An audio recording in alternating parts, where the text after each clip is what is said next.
नमस्कार, Balwinder Sharma vintage news में आपका स्वागत है। इस वक्त हम पहुंचे हैं करनाल के कांग्रेसी नेता त्रिलोचन सिंह जी, जो जिला कोऑर्डिनेटर भी हैं और हितैषी भी हैं, लोगों के हितैषी काफ़ी चहेते बन चुके हैं। पिछले जो विधानसभा के इलेक्शन हुए तो उसको लेकर हम उससे बात करने की कोशिश करेंगे। वो क्या कहना चाहते हैं, कुछ मुद्दे हम उनके सामने रखने वाले हैं, उसको लेकर वो क्या सुझाव देते हैं। तस्वीरों में बने रहिए, पल पल की अपडेट देता रहेगा आपका विंटेज न्यूज। खबर को ज़्यादा से ज़्यादा लाइक और शेयर जरूर कीजिएगा। धन्यवाद। सभी दर्शकों का धन्यवाद करता हूं, मुझे आपने मौका दिया।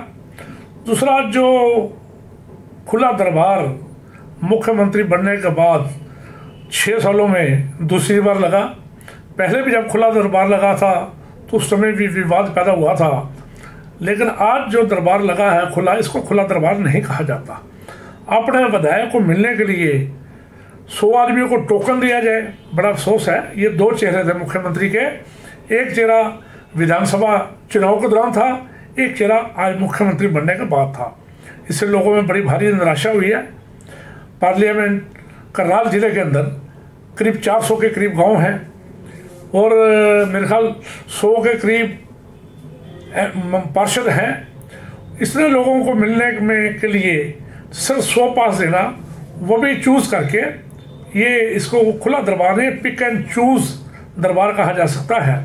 पहले प्रशासनिक अधिकारियों ने कंप्लेन पढ़ी, कंप्लेन पढ़ने के बाद जो उनको लगा भी ये कंप्लेन ना तो सरकार के खिलाफ है ना किसी व्यक्ति विशेष के खिलाफ है, तब उसको टोकन दे दिया गया। इसको हम खुला दरबार नहीं कहते, ये सरासर करनाल के लोगों के साथ मजाक था। इस मजाक को मुख्यमंत्री ना करें। करनाल के लोग बड़े प्यार से साथ रहने वाले लोग हैं। पहले भी उनकी वोटें इसलिए कम हुई, 49% पोलिंग हुई, पहले से कम वोटें मिली कि उनका जो स्टाइल है वो गलत है। इसको हम पसंद नहीं करते करनाल के लोग। नहीं कर सकते। कहीं ना कहीं सर, पेट्रोल डीजल की बात की जाए, सरकार ने ये वादा किया था कि जो रुपया है उसको, और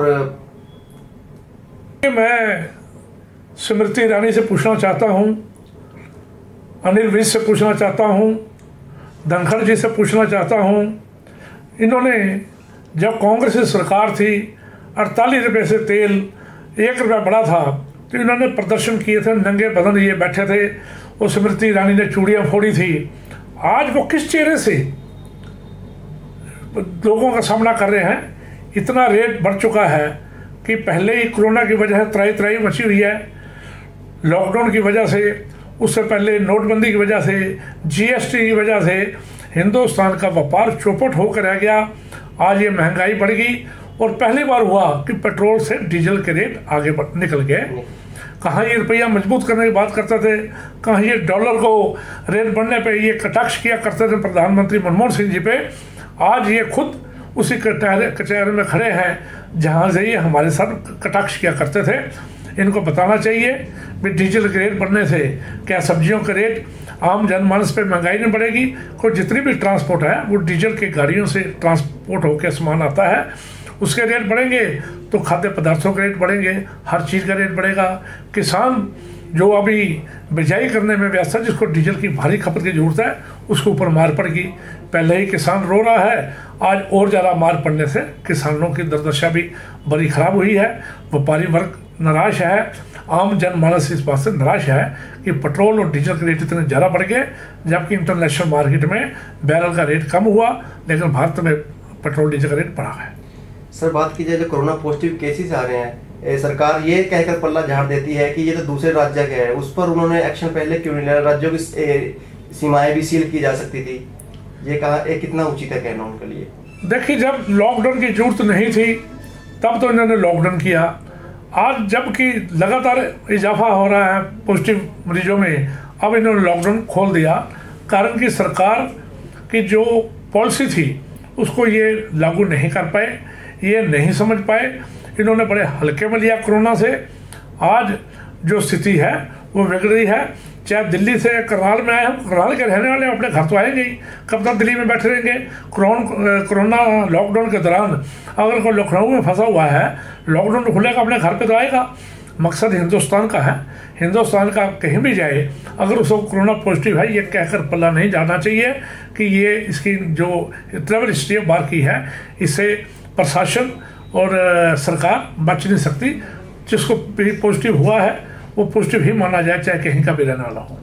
चीन द्वारा एक ओछी हरकत की थी जिससे हमारे जवान शहीद हुए थे सर, उसके बारे में आप क्या बताना चाहते हैं? देखिए, चाइना के अंदर जो जवान शहीद हुए, पिछले 2 साल से लगातार लोग भी उठा रहे हैं, कांग्रेस के नेता भी उठा रहे हैं भी चाइना बॉर्डर पे जो गतिविधि है वो ठीक नहीं चल रही, लेकिन इन्होंने ध्यान नहीं दिया। अब जब हमारे 20 सैनिक शहीद हो गए और वो भी लाठी और डंडों से, पत्थरों से, तो उस समय इन्होंने पल्ला झाड़ने की कोशिश की भाई इन्होंने कांग्रेस के टाइम पे इन्होंने नीति बनाई थी, इस वजह से हम हथियार नहीं उठा पाए। मैं ये पूछना चाहता हूँ, क्या नोटबंदी करने से इन्होंने पूछा था? क्या जीएसटी लगाने में इन्होंने पूछा था? क्या अब ये कोरोना में लॉकडाउन करने के लिए इन्होंने पूछा था? इनके पास बहुमत था, ये बदल भी सकते थे पॉलिसी। पिछले 2 साल से गतिविधियां चल रही हैं चाइना की, ये पॉलिसी बदल भी सकते थे, लेकिन आज ये अगर पल्ला झाड़ना चाहे ये कहकर ये कांग्रेस के समय की नीति है, उससे बच नहीं सकते। सारा हिंदुस्तान देख रहा है भी 56 इंच का सीना, और पाकिस्तान में जाकर जो इन्होंने अटैक किया वो तो उसका श्रेय तो मोदी ले, लेकिन अब जब हमारे घर में घुसकर सर्जिकल स्ट्राइक वो कर गए तो उसका श्रेय उसका सरकार पे, फौजियों पे डाल दिया जाए, ये बात नहीं है।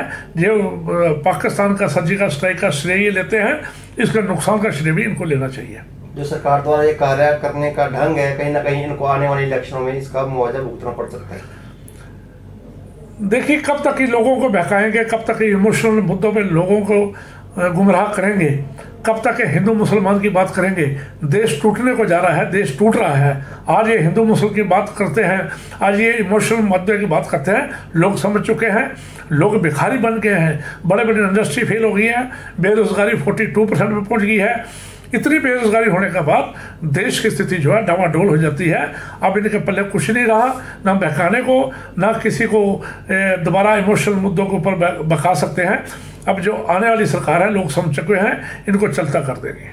सरकार द्वारा तो शुरू में वादा किया जाएगा कहीं ना कहीं करप्शन को खत्म कर दिया जाएगा, लेकिन करप्शन उससे ज्यादा बड़ा ही है, कम नहीं हुआ।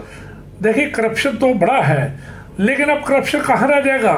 जब व्यापार बंद हो गया, जब लैंड के सौदे बंद हो गए, पैसा लोगों के दिल पास नहीं है, जब पैसा जनरेट नहीं हो रहा, फैक्ट्रियाँ बंद हो रही हैं, तो करप्शन की बात तो बाद की बात है। लोग तो मर रहे हैं, लोग तो खत्म हो रहे हैं, जेब में एक पैसा नहीं है।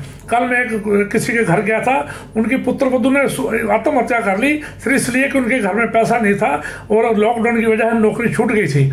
ऐसी स्थिति में हम क्या जवाब देंगे? हम तो जिंदा रहने के लिए संघर्ष कर रहे हैं। बाकी करप्शन तो बड़ी है, हर यहाँ करनाल के अंदर ही देख लीजिए, जहाँ भी हाथ लगाए वहाँ से आगे से ज़्यादा करप्शन बड़ी है। मार्केट में महंगाई बढ़ती जा रही है दिन ब दिन, दालें सब्जियाँ महंगी हो चुकी हैं, पेट्रोल डीजल का रेट बढ़ गया है, दवाइयाँ महंगी हो रही हैं। हर गरीब आदमी के बड़ी कोसों दूर जा चुका है, अराजकता बढ़ने का डर है, लूट खसोट होने का डर है कि बेरोजगारी बढ़ गई है। बेरोजगार लोग भटक ना जाएं, उनको मौके पर संभालना होगा, उनको काम देना होगा। कहीं ना कहीं करनाल प्रशासन ने कोरोना में मरीजों में इजाफा होने के पहले ये कहा था कि अगर इसमें इजाफा होता तो हम ये जो ढील दी गई है इसे वापस लेंगे, इसमें क्यों चुपी है सरकार? देखिए, जो केंद्र सरकार कहती है वो हरियाणा सरकार लागू नहीं करती, जो हरियाणा सरकार कहती है वो प्रशासन लागू नहीं करता। इनके में तालमेल की कमी है। तालमेल की कमी होने के लिए ये जो बीच में डामाडोल स्थिति पैदा होती है, इनकी तालमेल की कमी होने के बाद केंद्र कुछ कहता है, स्टेट कुछ कहती है, प्रशासन कुछ कहता है। तालमेल की कमी होने के बाद कोई भी फैसला प्रशासन अधिकारी लेने में असमर्थ है। धन्यवाद सर।